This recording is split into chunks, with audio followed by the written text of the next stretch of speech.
Ito, pakinggan nyo naman yung manggagamit. Oh, yung kanina sinungaling, eto sinungaling na manggagamit pa. O, tingnan naman natin kung anong sasabihin nitong tukmol na to. Huwag naman ninyo ipahamak yung aking kapatid. Kawawa naman yung kapatid mo. Pinapahamak, gaga kami yung pinapahamak ng kapatid mo eh. Utang ina niyan, walang utak kasi yung kapatid mo. Parang sinasabi dito ni Amy. Utang ina, umpisa pa lang eh. Ang sinasabi nito kasi ni Amy, yung mga nasa paligid daw ni Marcos, pinapahamak yung kapatid niya. Sobrang bobo nung kapatid mo para maipahamak siya nung nasa paligid niya. Saan ka makakita ng presidente walang sariling desisyon? Huwag naman ninyo ipapasok at pipilitin na pirmahan yung alanganin. Utang ina, wala naman palang alam yung kapatid mo. Mahina pala yung kapatid mo, pinatakbo mong presidente. Kundi ka ba naman gaga din eh. Kundi ka ba naman tanga eh.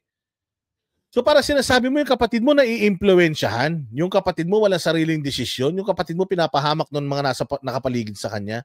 So tama yung sinabi ni Duterte, mahina talaga yung kapatid mo. Kung mahina yung kapatid mo, ba't mo pinatakbo? Putang ina, di kasalanan mo lahat to, Amy Marcos, luka-luka ka. This is talaga naman Si Super Ate, napaka ano nito eh.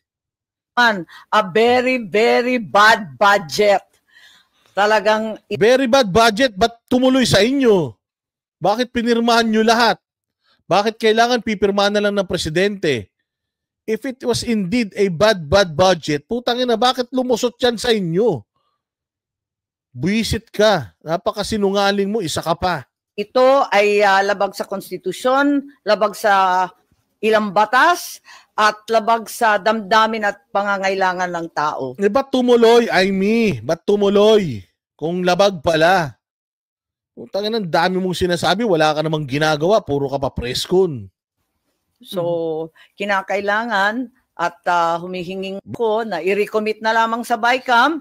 Alam ko na ang announcement kanina talagang hindi raw maaari ibalik sa BICAM. Nais ko lang ipaliwanag na pwedeng ibalik sa BICAM. Ang liwanag ng utos ng ating konstitusyon. Bakit nasa 900 billion lang yan samantalang yung DPWH 0.1 plus trillion. Nakakakaba eh.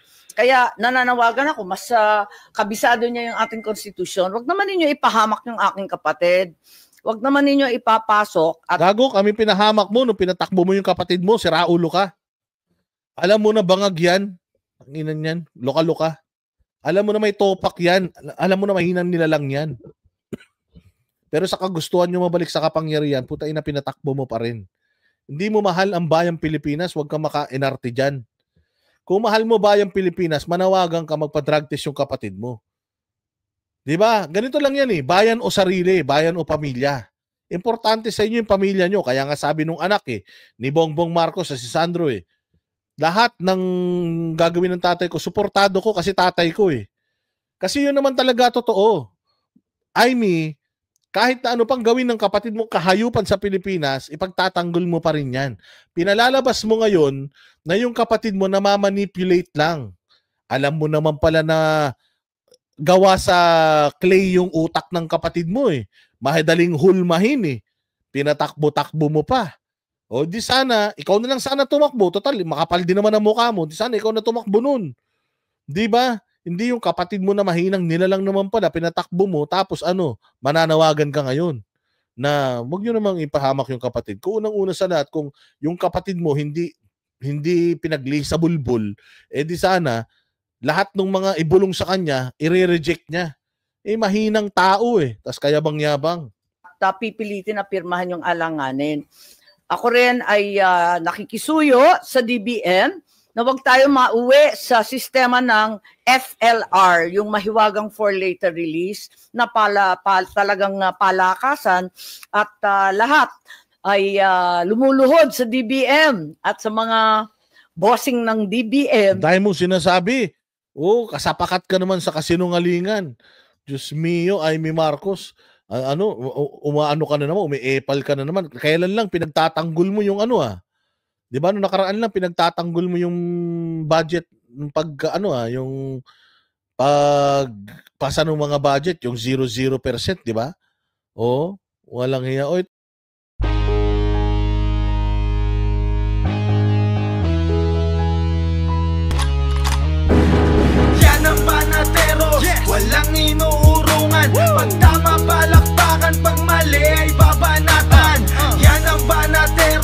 Boses ng ordinaryong Pilipino, banateros ay walang makakaawan. Walang inuurungan, banateros ay tinutulungan. Mga ordinaryong Pilipino, bawat mali tinututukan. Handang ituwid mga baliko, kasagutan sa tanong matino. Banateros ay hindi hihinto, sa tungkulin di mabibigo.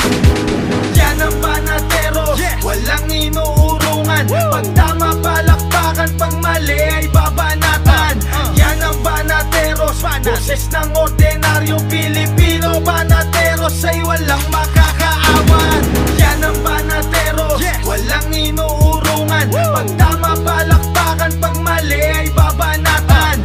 Yan ang banateros, boses ng ordinaryong Pilipino. Banateros ay walang makakaawan. Positibo ang usapan, negatibo babanatan. Handang gawin mga tungkulin para sa ikauunlad ng bayan. Mga mali ay itatama para imulat mga kapwa. Sa bulok ng sistema, ang banateros ay handang makipagera. Yan ang banateros, walang inuurungan. Pag tama palakpakan, pag mali ay babanatan. Yan ang banateros, boses ng ordinaryong Pilipino. Banateros ay walang makakaawan. Banateros ay hindi magigiba. Banateros ay hindi nag-iisa. Banateros ay kami walang iba. Banateros hanggang sa huli naming hininga. Banateros ay hindi magigiba. Banateros ay hindi nag-iisa. Banateros ay kami walang iba. Banateros hanggang sa huli naming hininga. Yan ang banateros, walang inuurungan. Pag tama palakpakan, pag mali ay babanatan. Yan ang banateros, boses ng ordinaryong